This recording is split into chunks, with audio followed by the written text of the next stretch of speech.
এই নিষিদ্ধ জঙ্গি সংগঠন হরকাতুল জিহাদ বা হুজি, আনসার আল ইসলাম এবং জামায়াতুল মুজাহিদিনের জেএমবি মুক্তিপ্রাপ্ত পলাতক বেশ কিছু সদস্য মিলেমিশে একটি সশস্ত্র গঠিত ঐক্যবদ্ধ হয়ে জামাতুল আনসার ফিল হিন্দাল শারকিয়া গঠন করে এবং আমাদের কাছে স্পেশাল ব্রাঞ্চ এবং তত্ত্ব ছিল এবং আমরা এই তত্ত্ব নিয়ে ডিবির সহযোগিতায় আমরা কল্যাণপুর এবং গাবতলীর ধারাবাহিক অভিযান চালিয়ে নিষিদ্ধ জঙ্গি সংগঠন হিন্দাল শারকিয়া দলের বৃহত্তর ফরিদপুর অঞ্চলের সমন্বয়ক সহ বান্দরবনের কুকিচিনের সন্ত্রাসীদের কাছে প্রশিক্ষণপ্রাপ্ত 3 সদস্যকে আমরা গ্রেপ্তার করি। তো আসলে এই যে নিষিদ্ধ এই জঙ্গি সংগঠনের নেতা এবং সদস্যরা বিশ্বাস করে গাজওয়াতুল হিন্দ নামক একটা ধর্মযুদ্ধ হবে এবং এই বিশ্বাস করা হয় যে কোনো এক সময় দাজ্জালের নেতৃত্বে ভারতে যখন মুসলিম নিধনের বড় রকমের চেষ্টা করা হবে তখন ইসলাম ধর্মকে সমুন্নত রাখতে এবং মুসলমানদের সুরক্ষা দিতে গাজওয়াতুল হিন্দ নামক একটা ধর্মযুদ্ধে অংশগ্রহণ করবেন এবং তারা বদরের যুদ্ধে অংশগ্রহণকারী শহীদ অথবা গাজীদের মতো মর্যাদা নেকির মালিক হন বলে তারা বিশ্বাস করেন।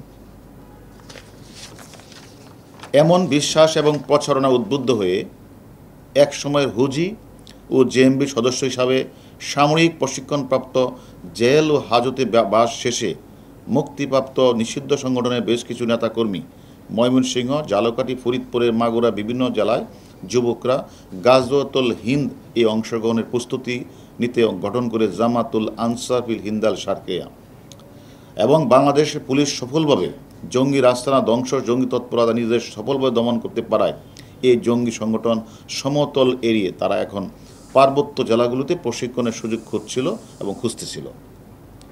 আমরা এই ধারাবাহিকতায় পার্বত্য বান্দরবন, খাগড়াছড়ি বসবাসকারী যে বন সম্প্রদায়ের কতিপয় বিভ্রান্ত সন্ত্রাসী দ্বারা গঠিত কুকিচিনদের সাথে সহযোগিতা হয় জামাতুল আনসার হিন্দাল শারকিয়া। এরা প্রচুর অর্থের বিনিময়ে কুকিচিনের সন্ত্রাসীরা হিন্দাল শারকিয়াদের সদস্যকে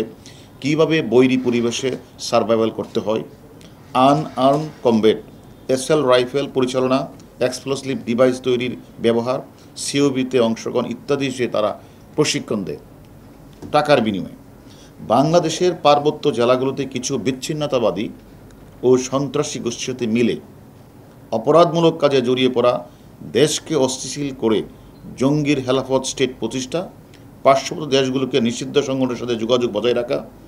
এবং নিজ দেশ এবং পার্শ্ববর্তী দেশের বিরুদ্ধে